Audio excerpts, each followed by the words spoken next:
नमस्कार स्टूडेंट्स, देखिएगा अपनी एक्सरसाइज चल रही है 4.2।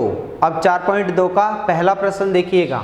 इस पहले प्रश्न में बेटा आपका क्या है, एक तो आपको दिया गया है, यहाँ शब्द मैं बता देता हूँ, अद्वितीय हल।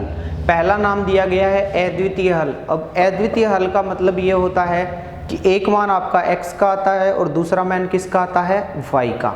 और दूसरा दिया गया है केवल दो हल। दो हल का मतलब x के भी मान दो और y के मान भी कितने, दो। और तीसरा आपका है अपरिमित रूप से अनेक हल। इसका मतलब है x के भी कई मान आएंगे और y के भी कई मान आएंगे। अब यहाँ आप देखिएगा, आपको प्रश्न दिया गया है जैसे कि एक दो चर वाले रैखिक समीकरण आपको दिया गया है y बराबर 3x प्लस में 5।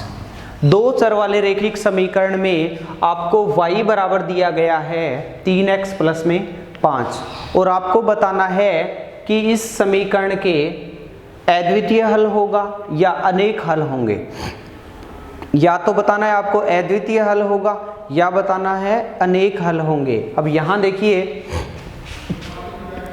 समीकरण में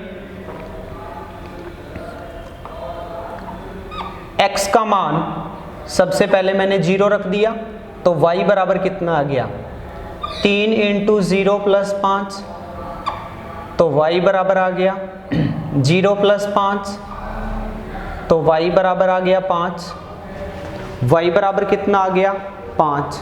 उसके बाद आप देखिएगा समीकरण में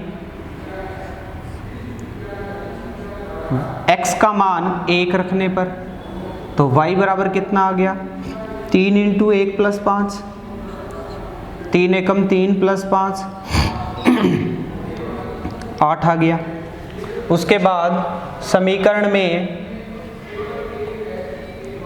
x का मान 2 रखने पर तो y बराबर आ गया 3 गुणा 2 प्लस 5, 3 दूनी 6 प्लस 5 कितना आ गया बेटा, 11। ऐसे x का मान 3 रखने पर y का मान आ जाएगा, x का मान 4 रखने पर y का मान आ जाएगा।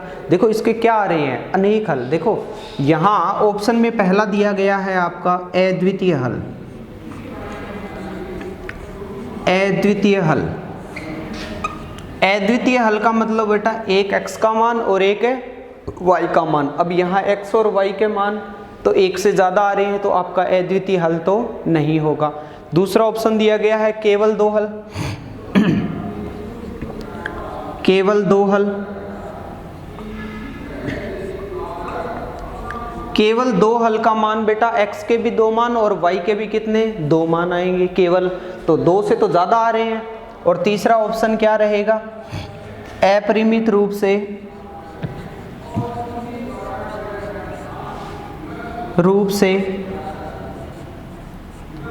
अनेक हल। अपरिमित रूप से अनेक हल, तो आपका ऑप्शन क्या रहेगा बेटा, सी। यहाँ क्या आएगा आपका ऑप्शन, अपरिमित रूप से अनेक हल, तो आपका ऑप्शन क्या रहेगा, सी। अब मैं आपको बता देता हूँ बेटा अद्वितीय हल तो क्या होता है, जिसमें एक मान x का है और एक ही मान किसका है, y का। और दूसरा केवल दो हल का मतलब x के भी दो मान आए और y के भी बेटा कितने मान आए, दो मान आए। और तीसरा आपका है अपरिमित रूप से अनेक हल। इसका मान भी x के मान भी कितने आए बेटा, अनंत आए और y के मान भी कितने आए बेटा, अनंत आए। ये क्या होता है, अपरिमित रूप से अनेक हल। उम्मीद करता हूँ यहाँ तक समझ में आ गया होगा और आपका ऑप्शन क्या रहता है बेटा इसमें, सी। अब उसके बाद आप देखिएगा आपका क्वेश्चन नंबर है 2। दूसरा प्रश्न है कि निम्न समीकरणों में से प्रत्येक समीकरण के 4 हल लिखिए। आपको समीकरण दिए गए हैं, उनमें से प्रत्येक समीकरण के कितने हल लिखने हैं बेटा, 4 हल लिखने हैं। जैसे कि पहला दिया गया है समीकरण 2x प्लस वाई बराबर है 7। 2x प्लस वाई बराबर कितना है, 7। तो यहाँ इसके कितने हल लिखने हैं बेटा, 4 हल लिखने हैं। तो सबसे पहले तो मैं इसको सोल्व करता हूँ कि y बराबर क्या होगा, 7 माइनस 2x, y बराबर कितना होगा 7 माइनस 2x। यहाँ इसको समीकरण 1 लिख लूँ मैं। समीकरण 1 में अब कितने हल बताने हैं बेटा अपने को, 4 हल बताने हैं। एक का मान हम खुद रखेंगे, दूसरे का मान अपने आप आ जाएगा। समीकरण में x का मान 0 रखने पर तो y का मान कितना आ गया 7 माइनस 2 गुणा 0, 7 माइनस 0 7 आ गया। दूसरा समीकरण में 1 में x का मान 1 रखने पर तो y बराबर कितना आ गया 7 माइनस 2 गुणा 1, तो आ गया 7 माइनस 2 बराबर आ गया 5। कितने मान निकालने हैं बेटा, 4 मान निकालने हैं। एक का मान खुद से रखेंगे, दूसरा मान अपने आप आ जाएगा। समीकरण में x का मान, समीकरण 1 में x का मान अब क्या रखें बेटा 2 रखें, तो y बराबर आ जाएगा 7 माइनस 2 गुणा 2, 7 माइनस 4 आ गया कितना 3। अब आगे देखिए समीकरण में 1 में x का मान 3 रखने पर y बराबर आ गया 7 माइनस 2 गुणा 3, तो 7 माइनस का 6 अर्थात आ गया 1। तो देखिएगा इसके 4 हल कौन कौन से हो गए। सबसे पहले समीकरण था आपका 2x प्लस वाई बराबर 7, तो y बराबर इस 2x को इधर ले गया तो मैं प्लस से क्या हो गया माइनस, तो y बराबर आ गया 7 माइनस 2x। उसके बाद x का मान मैंने कितना रखा समीकरण में 0, तो y बराबर कितना आ गया 7 माइनस 2 गुणा 0, 7 माइनस 0, तो x का मान 0 रखा तो y का कितना आ गया बेटा 7। x का मान 1 रखा, x का मान 1 रखा तो y का मान कितना आ गया 5। x का मान 2 रखा तो y का मान कितना आ गया 3, और x का मान 3 रखा तो y का मान कितना आ गया 4। तो दिए गए समीकरण के 4 हल, दिए गए समीकरण के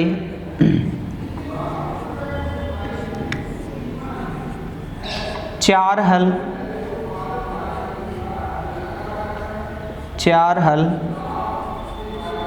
बराबर है। पहला बोलो कौन सा है, x का 0 y का 7, दूसरा x का 1 y का 5, तीसरा x का 2 y का 3, और चौथा x का 3 y का 1। तो आपके 4 हल आगे 0 7 1 5 2 3 और 3 1। यहाँ तक समझ में आ गया होगा। इसके 4 हल बताने हैं, प्रत्येक पार्ट के 4 हल बताने हैं। जैसे कि मैं दूसरा प्रश्न लेता हूँ यहाँ, पाई एक्स प्लस वाई, दूसरा है पाई एक्स प्लस वाई बराबर है 9। समीकरण के कितने हल बताने हैं बेटा, 4 हल बताने हैं। पाई को पाई रहने देना, 22/7 मत करना, कोई दिक्कत नहीं है। अब यहाँ इसके 4 हल बताने हैं तो आपका कितना आ गया, y बराबर आ गया 9 माइनस पाई एक्स। समीकरण लिखा 1, क्योंकि पाई एक्स प्लस यहाँ y है बेटा, ये y, पाई एक्स प्लस वाई बराबर कितना है 9 है। और यहाँ आप देखिएगा अपने को तो 4 हल बताने हैं, तो सीधी सी बात है बेटा, y मैंने एक तरफ रखा, इसको इधर ले गया तो प्लस से क्या हो गया माइनस, क्योंकि आप जानते हो इधर प्लस है इधर माइनस, तो इधर क्या हो जाएगा प्लस हो जाएगा। अब देखिए समीकरण 1 में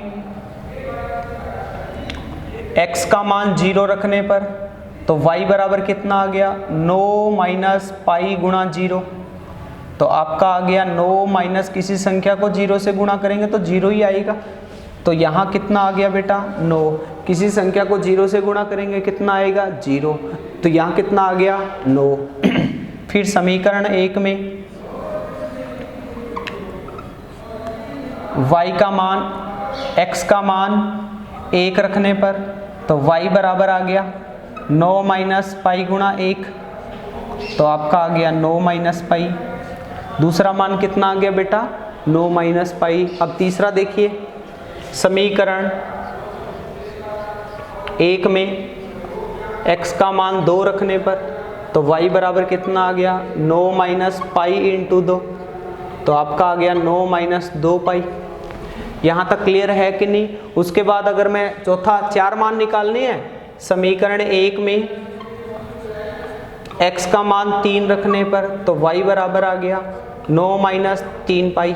कितना आ गया बेटा, 9 माइनस 3 पाई। उम्मीद करता हूँ यहाँ तक आपको अच्छे से समझ में आ गया होगा, किसी को कोई डाउट नहीं है। अब यहाँ आप देखिएगा, यहाँ माइनस का पाई आया है, अगर कोई बच्चा चाहे तो यहाँ पाई माइनस 9 भी लिख सकता है। यहाँ आपका 9 माइनस 2 पाई आ गया। यहाँ पहले 2 पाई को भी ले सकते हो तो प्लस माइनस आ सकता है, क्योंकि आप अगर ऐसा चाहते हो कि चर पद पहले लिखें अचर पद बाद में लिखें, वो बेटा एक ही बात है, इसमें आपको कोई डाउट नहीं होगा। उसके बाद देखिएगा चौथा आपके कितने मान आ गए, 1 2 3 और 4 मान आ गए। तो दिए गए समीकरण के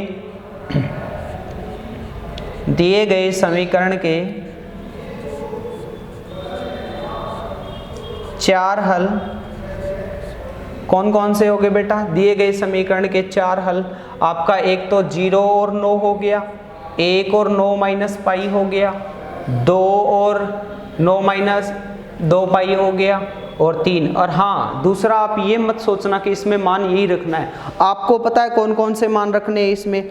आप मान रखोगे, ध्यान से समझना, आप रखोगे खुद, आप अलग करोगे। x का मान एक तो आप 0 रखना, एक 1 रखना, एक -1 रखना, और आप एक बटा पाई रखना।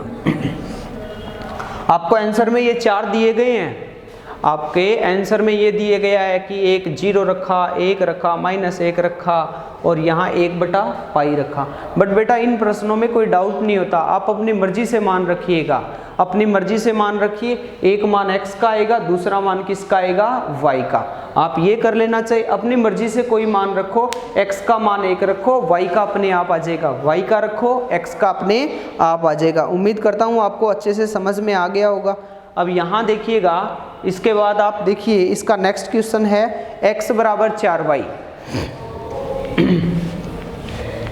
आपका तीसरा है x बराबर है 4y। यहाँ है x बराबर है 4y। कितने मान बताने हैं बेटा, आपको 4 मान बताने हैं। ये वाला समीकरण 1 हो गया। समीकरण 1 में y का मान 0 रखने पर, समीकरण 1 में सबसे पहले y का मान कितना रखा बेटा, 0 रखा, तो आपका x बराबर कितना आ गया, 4 गुणा 0, तो बराबर आ गया 0। समीकरण 1 में y का मान 1 रखा, तो x बराबर आ गया 4 गुणा 1, 4 एकम 4। समीकरण 1 में y का मान 2 रखा, तो x बराबर आ गया 4 गुणा 2, 8। और अगला देखिएगा, समीकरण 1 में देखो 0 1 2, y का मान मैंने कितना रखा, 3, तो x बराबर आ गया 4 गुणा 3 बराबर 12। तो दिए गए समीकरण के 4 हल, ऐसे भी 4 लिख सकते हो, 4 हल कौन कौन से होंगे, एक x का 0 है तो y का भी कितना है 0, 0 और 0 पहले x का लिखना, x का 4 है तो y का कितना है 1, 4 और कितना आ गया 1। तीसरा देखो 8 और कितना है बेटा 2, और चौथा देखो 12 और कितना है 3। पहले x का लिखना और फिर किसका लिखना, y का, क्योंकि पहले अंग्रेजी वर्णमाला में x आता है ना, तो आपको x का लिखना है और फिर कौन सा लिखना है, y का लिखना है। यहाँ तक क्लियर है कि नहीं। उसके बाद देखिएगा, आपका ये प्रश्न संख्या है 2 कंप्लीट हो चुका है। अब प्रश्न संख्या 3, आपको यहाँ हल दिए गए हैं, आपको दो मान दिए गए हैं, एक x का मान दिया गया है और एक किसका मान दिया गया है बेटा, y का मान दिया गया है। और आपको ये फाइंड करना है कौन कौन से हल हैं और कौन कौन से हल नहीं हैं। अब देखिएगा, अगर आपका लेफ्ट हैंड साइड है वो राइट हैंड साइड के इक्वल आता है तो हल होगा, अदरवाइज नहीं होगा। जैसे कि यहाँ देखिएगा, पहला लेता हूं मैं और 0 के बराबर आ जाए तो भी हल होगा। अब यहाँ मैंने प्रश्न लिया तीसरा और आपको समीकरण दिया गया है x माइनस 2y बराबर है 4। आपको दो चर वाला रैखिक समीकरण दिया गया है x माइनस 2y बराबर 4 और पहला दिया गया है 0 और 2 0 और 2। तो देखिए समीकरण में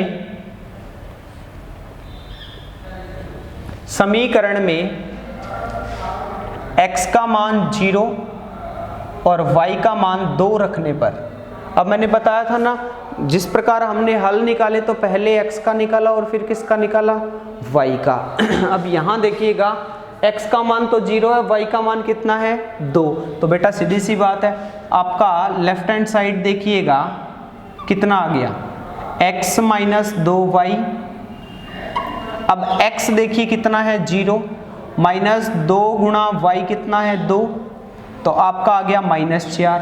और यहाँ राइट हैंड साइड कितना है 4, तो -4 और 4 आपस में बराबर है क्या, आपस में बराबर है नहीं है। तो आप मुझे ये बताएं, -4 और 4 आपस में बराबर है नहीं है, अतः 0 और 2 समीकरण के हल नहीं है, समीकरण के हल नहीं है। उम्मीद करता हूं यहां तक अच्छे से समझ में आया होगा। अब सुनो, 0 और 2 दिया गया है, x का मान 0, y का मान कितना दिया गया है 2। तो आपका लेफ्ट हैंड साइड लिया और इसमें मैंने x और y का मान रखा, तो आपका आ गया बेटा -4 और -4 आपका है वो 4 के बराबर नहीं है, अतः यह समीकरण के हल नहीं है। दूसरा देखिएगा, दिया गया है 2 और 0 इसी का दूसरा दिया गया है 2 और 0। अब सुनो, इसको मैं समीकरण 1 लिख दूं। समीकरण 1 में x का मान 2 और y का मान 0 रखने पर, तो आपका लेफ्ट हैंड साइड क्या है बेटा, इसमें x माइनस का 2y, लेफ्ट हैंड साइड लिखो तो लिख दियो, नहीं सीधा ही बराबर 4 लिख दियो, कोई दिक्कत नहीं है। फिर भी x का मान देखिएगा 2 माइनस 2 गुणा 0, तो बेटा आपका आ गया 2 माइनस 0, तो उत्तर कितना आ गया 2। और राइट हैंड साइड कितना है आपका 4, तो लेफ्ट हैंड साइड है वो राइट हैंड साइड के बराबर नहीं आ रहा है, अतः यह समीकरण के हल नहीं है। उम्मीद करता हूं यहां तक समझ में आ गया। अगर बराबर आ जाता तो समीकरण के हल होते। तीसरा देखिएगा, यहां तीसरा आप देखिएगा, तीसरा प्रश्न है आपका 4 और 0। तीसरा क्या है बेटा, 4 और 0। तीसरा दिया गया है 4 और 0, मतलब कि x का मान 4 है और y का मान कितना है 0 है। समीकरण में x का मान 4 और y का मान क्या रखने पर 0 रखने पर, तो समीकरण की लेफ्ट हैंड साइड है, और अगर हल होगा तो लेफ्ट हैंड साइड है वो राइट हैंड साइड के क्या आएगी, बराबर आएगी। तो लेफ्ट हैंड साइड आपका आ गया x माइनस 2y, तो x आपका 4 है माइनस 2 गुणा y 0 है, तो आ गया 4। तो सीधी सी बात है बेटा, आपका 4 बराबर 4 आ रहा है कि नहीं, मतलब कि लेफ्ट हैंड साइड है वो किसके इक्वल है, राइट हैंड साइड के। अतः 4 और 0 समीकरण के हल हैं, अतः 4 और 0 है वो समीकरण के हल हैं। उसके बाद देखिएगा इसके बाद आपका नेक्स्ट वाला प्रश्न है, जैसे कि बेटा आपको दिया गया है रूट वाला है बेटा, इसको मिटो रहा हूँ, एक बार स्क्रीनशॉट ले लीजिए। इसके बाद आपका चौथा प्रश्न है, समीकरण आपको दी गई है x माइनस 2y बराबर 4। अब सुनिएगा, इसी का चौथा है और चौथे प्रश्न में आपको x का मान दिया गया है √2 और दूसरा है आपका 4√2, मतलब कि x का मान है √2 और y का मान है 4√2। अब यहाँ मैं मान पुट कर देता हूँ, आपकी लेफ्ट हैंड साइड है x माइनस 2y, तो √2 माइनस आपका 2 इंटू वाई का मान देखिए कितना है बेटा 4√2। अगर मैं इसको सोल्व करूँगा तो आपका √2 माइनस 4 दूनी 8√2 आ गया। तो 8√2 में से 1√2 गया, कितना बच गया माइनस का 7√2, जो कि बेटा 4 के इक्वल नहीं है। मीन्स आपका लेफ्ट हैंड साइड है वो राइट हैंड साइड के इक्वल नहीं है। अतः बताइएगा ये हल है कि नहीं, ये भी हल नहीं होगा। इसके बाद देखिएगा, इसी का अंतिम प्रश्न है 1 और 1। आपको क्या दिया गया है बेटा 1 और 1, और आपको बताना है कि समीकरण के हल है या नहीं। अब समीकरण में x का मान भी 1 रखेंगे, y का मान भी कितना रखेंगे 1। तो देखिएगा x माइनस 2y बराबर कितना है 4, 1 रखा, 2 इंटू 1 रखा, 1 माइनस 2, 4 के माइनस 1 4 के बराबर आ रहा है क्या, नहीं आ रहा है। तो अतः समीकरण के हल नहीं है। उम्मीद करता हूँ आपको एकदम अच्छे से समझ में आया होगा। सबसे पहले बताया मैंने बेटा कि आपका अद्वितीय हल क्या होता है। अद्वितीय हल का अर्थ होता है एक x का मान और एक y का मान। उसके बाद बताया मैंने केवल 2 हल होते हैं। 2 हल का मतलब x के भी 2 मान आएंगे और y के भी 2 मान आएंगे। उसके बाद बेटा मैंने बताया अपरिमित रूप से अनेक हल, मतलब कि एक मान हम खुद रखें, दूसरा मान अनंत तक आता रहे। जैसे 1 रखा तो 3 आ गया, 2 रखा 5 आ गया, जो भी इसके मान आपके 2 3 4 5 जितने भी आ रहे हैं तो वो क्या होंगे बेटा अपरिमित रूप से अनेक हल। तो पहले प्रश्न में क्या था आपका ऑप्शन था 3 अपरिमित रूप से अनेक हल, और दूसरे प्रश्न में आपको क्या बताना था इसके हल कौन कौन से होंगे। अपने को 4 हल बताने थे, अपनी तरफ से एक मान रखा, दूसरा मान अपने आप आ गया। और तीसरे में आपको ये बताना था कि इसका हल है कि नहीं। इसका मतलब हो गया बेटा हमने लेफ्ट हैंड साइड में जो मान दिए गए हैं वो रखें, अगर वो राइट हैंड साइड के इक्वल आ जाए तो है, अदरवाइज नहीं है। उम्मीद करता हूँ आपको अच्छे से समझ में आएगा। थैंक यू बेटा, और नेक्स्ट कल करेंगे।